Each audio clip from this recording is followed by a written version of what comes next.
कहानी की शुरुआत होती है एक जू से, जहाँ कुछ शिकारियों ने घुसकर एक शेर का बच्चा चुरा लिया। उस बच्चे को पिंजरे में कैद करके एक हवाई जहाज में ले जाया जा रहा था। इसके बाद हम एक 25 साल की लड़की एल्मा को देखते हैं, जो पियानिस्ट बनना चाहती है। उसे जानवर भी बहुत पसंद थे। एक दिन वो एक आइलैंड पर घूमने जा रही थी। असल में ये आइलैंड उसके दादा का था। उसके दादा ने उसे कई साल पहले गोद लिया था और अब उनकी मौत के बाद ये आइलैंड एल्मा को विरासत में मिला है। आइलैंड पर अंकल जो ने उसका स्वागत किया। वहाँ पर एक बहुत सुंदर सा घर था। उसने फैसला किया कि वो आज की रात इसी आइलैंड पर गुजारेगी। रात के समय अपने दादा की वीडियोस देखकर एल्मा का दिल भर आया। एक वीडियो में उसके दादा ने बताया कि स्नो नाम की एक मादा भेड़िया कुछ साल पहले न जाने कहां से इस आइलैंड पर आ गई थी और समय के साथ उन दोनों में गहरी दोस्ती हो गई। दादा ने एल्मा से कहा कि वो भी स्नो को ढूंढकर उससे दोस्ती कर ले। उस रात शेर के बच्चे वाला प्लेन बेहद खराब मौसम की वजह से उसी आइलैंड पर क्रैश हो गया। क्रैश की आवाज सुनकर एल्मा डर गई और उसने बाहर जाकर देखा, लेकिन वो आइलैंड बहुत बड़ा था तो उसे कुछ नहीं मिला। अगली सुबह चार्ल्स और एली नाम के दो नौजवान वहां आए। उन्होंने स्नो को कैद करने के लिए जाल बिछा दिया। असल में वो भेड़ियों के पार्क के मालिक थे और उसके लिए स्नो को पकड़कर ले जाना चाहते थे। कुछ देर बाद स्नो जाल में फंस गई, लेकिन अपनी सूझबूझ से चार्ल्स और एली के आने से पहले ही वो जाल काटकर भाग निकली। फिर वो तैरकर आइलैंड की दूसरी ओर जा पहुंची, जहां उसकी मुलाकात एल्मा से हुई। पहले तो एल्मा घबरा रही थी, लेकिन फिर उसने अपने दादा की बात याद की और स्नो को पुचकारने लगी। कुछ देर बाद एल्मा प्लेन क्रैश की जगह पर पहुंची। खुशकिस्मती से शेर के बच्चे को कोई चोट नहीं पहुंची थी। वो एक पक्षी के घोंसले में गिर गया था, लेकिन पक्षी ने उसे नीचे धक्का दे दिया और इसके बाद वो सीधा जाकर एल्मा की गोद में गिरा। एल्मा भी उसे अपने साथ घर ले आई। उसी वक्त स्नो भी अपने छोटे बच्चे के साथ घर में आ गई। घर में 3 प्यारे जानवर देखकर एल्मा बहुत खुश थी। उसने तुरंत अंकल जो को बुलाया, लेकिन उन्होंने एल्मा से कहा कि इन खतरनाक जानवरों को घर में रखना ठीक नहीं है, तुम्हें इन्हें जू वालों को दे देना चाहिए। अंकल ने ये भी बताया कि शेर के बच्चे को ढूंढते हुए जू के कर्मचारी वहाँ जरूर आएंगे, और हुआ भी बिल्कुल वैसा ही। अगले दिन एनिमल कंट्रोल वाले वहाँ पहुँच गए। वो जानती थी कि जू वाले कितने बेरहम होते हैं, इसलिए उसने फैसला किया कि वो उन्हें जानवरों के बारे में कुछ नहीं बताएगी। उसने झूठ कह दिया कि उसने किसी शेर के बच्चे को नहीं देखा। घर लौटकर उसने देखा कि स्नो अपने बच्चे के साथ साथ शेर के बच्चे को भी दूध पिला रही थी। उसे बेहद खुशी हुई, क्योंकि अब स्नो दोनों बच्चों का ख्याल रख रही थी। जैसे जैसे दिन बीतते गए, दोनों बच्चों में दोस्ती बढ़ती रही। एल्मा ने भेड़िए के बच्चे का नाम जैक रखा और शेर के बच्चे का नाम ड्रीमर। उधर अंकल जो को चिंता थी कि ये जंगली जानवर एल्मा को कोई नुकसान न पहुंचा दे, लेकिन इसी तरह कुछ महीने गुजर गए और अब दोनों बच्चे थोड़े बड़े हो चुके थे। एल्मा उन्हें आइलैंड पर घुमाने ले जाती और अपने दादा की मनपसंद जगह पर उनके साथ खेलती भी थी। बदकिस्मती से एक दिन जब एल्मा पियानो के एक ऑडिशन के लिए गई थी, तो पीछे से वो भेड़िए के पार्क वाले आइलैंड पर घुस गए। इस बार वो स्नो को कैद करके अपने साथ ले ही गए। उधर एल्मा का सिलेक्शन भी हो गया और वो बेहद खुश थी, लेकिन जब वो घर लौटी तो उसके होश उड़ गए। उसके घर का सारा सामान बिखरा हुआ था, क्योंकि दोनों बच्चे भूख की वजह से परेशान हो गए थे। एल्मा ने स्नो को ढूंढने के लिए पूरा आइलैंड छान मारा, लेकिन स्नो तो वहाँ थी ही नहीं। अब उसे ही बच्चों का पेट भरना था, इसलिए उसे ना चाहते हुए भी अपनी पियानिस्ट की नौकरी छोड़नी पड़ी। एक दिन अंकल जो फिर से वहाँ आए और खूंखार जानवरों को अब तक वहाँ देखकर गुस्से से भर गए। उसने एल्मा से उसी वक्त जानवरों को जू में भेजने को कहा, लेकिन एल्मा ने उन्हें समझाया कि उसके दादा की यही इच्छा थी कि वो जानवरों के साथ रहे, और फिर जू में न जाने इन मासूमों पर कितने अत्याचार होंगे। आखिरकार अंकल जो भी मान गए और एल्मा को गले से लगा लिया। अब उनका सारा समय जानवरों को खाना खिलाने और उनका पूरा ध्यान रखने में जाता था। एल्मा को जैक और ड्रीमर से बहुत प्यार था और बदले में जानवर भी उस पर जान छिड़कते थे। देखते ही देखते 1 साल गुजर गया और अब दोनों जानवर बड़े हो गए थे। अंकल जो शहर से उनके लिए मांस लाया करते थे, लेकिन उनके पास जाने में उन्हें डर लगता था। उन्होंने फिर से एल्मा को समझाया कि इनके साथ रहना खतरे से खाली नहीं है, लेकिन एल्मा किसी कीमत पर उन्हें छोड़ने को तैयार ही नहीं थी। एक दिन एक माँ बेटी कश्ती में आइलैंड के नजदीक आए। उन्हें देखकर जैक उनके पास जाने लगा। जैसे ही एल्मा ने ये सब देखा, वो जैक को रोकने के लिए भागी, लेकिन वो एक पत्थर से टकराकर नीचे गिर गई और उसके सर में चोट लगने की वजह से वो उसी वक्त बेहोश भी हो गई। वो माँ बेटी ये सब नहीं देख पाई और वापस कश्ती में चली गई। कुछ ही देर में जैक और ड्रीमर एल्मा के पास आए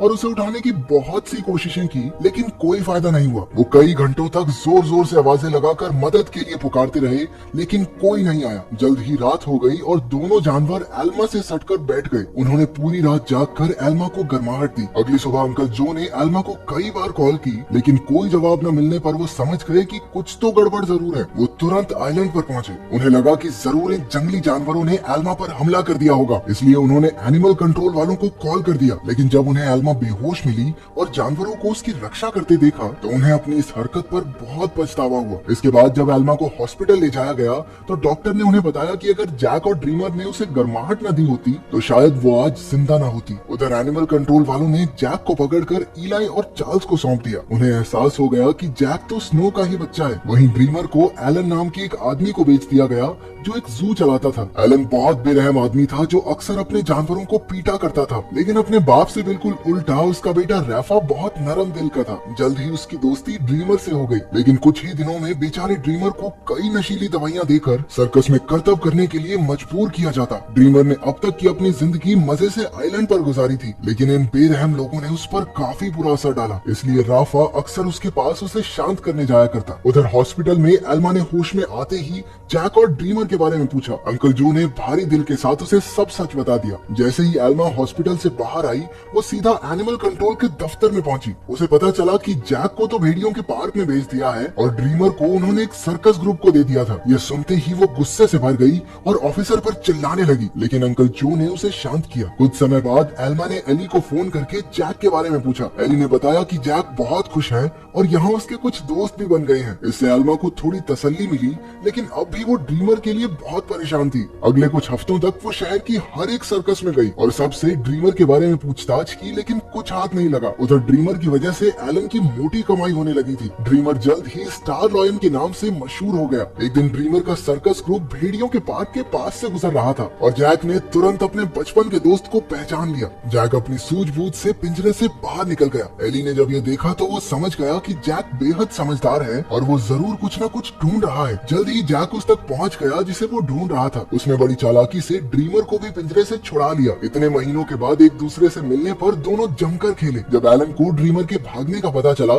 तो उसने गुस्से में बेहोश करने वाली बंदूक निकाल ली। उसके बेटे रैफा ने उसे रोकने की बहुत कोशिश की, लेकिन लालची एलन ने उसकी एक न सुनी। हार कर रैफा भी ड्रीमर को ढूंढने एलन के साथ चल पड़ा। एलन ने एली को भी ड्रीमर के बारे में बताया। अब वो समझ गए थे कि जैक और ड्रीमर दोनों साथ ही हैं। इसी वजह से पूरे शहर में हाई अलर्ट जारी कर दिया गया। उस शाम एली ने एल्मा को सब कुछ बताया और कहा कि एनिमल कंट्रोल वाले दोनों जानवरों के पीछे पड़े हैं। ये सुनकर एल्मा घबरा गई, लेकिन एली ने बताया कि उन्होंने जैक के शरीर में एक ट्रैकर फिट किया था। जैक और ड्रीमर की आखिरी लोकेशन एक जंगल के आसपास थी। अब एल्मा और एली ने मिलकर जानवरों को ढूंढने का फैसला किया। उधर दोनों जानवर शहर में खुलेआम घूम रहे थे, इसलिए पुलिस ने शूट एट साइट के ऑर्डर्स दे दिए। बाद में दोनों जानवर फिर से जंगल में पहुंच गए, जहां एलन और रफा ने उन्हें देख लिया। लालची एलन ने ड्रीमर पर अपनी ट्रैंकुलाइजर गन से हमला कर दिया, लेकिन उसी वक्त जैक बीच में आ गया और अपने दोस्त के बदले खुद गोली का शिकार हो गया। बेचारा जैक तो उसी वक्त बेहोश हो गया, जबकि ड्रीमर को वहां से भागने का मौका मिल गया। उसके भाग जाने के बाद रैफा ने तुरंत जैक का ट्रैगर हटाकर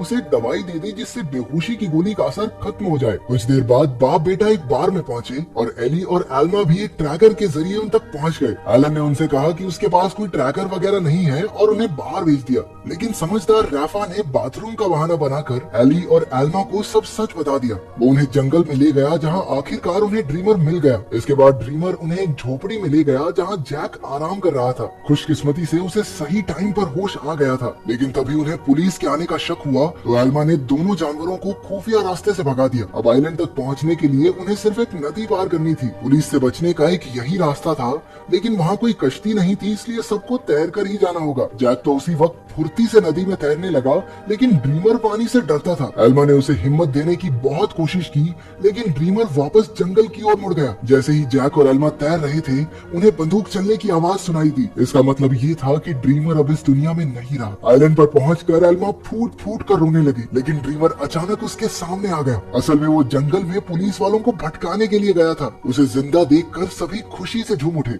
आखिर एल्मा ने जैक और ड्रीमर के लौटने की खुशी में पार्टी में पियानो बजाया। अब उनका परिवार पूरा हो गया था। अंत में एल्मा ने सबको अपने प्यारे जानवरों की कहानी बताई, जिससे सभी लोगों के दिल भर आए और वो तीनों खुशी खुशी फिर से एक साथ रहने लगे।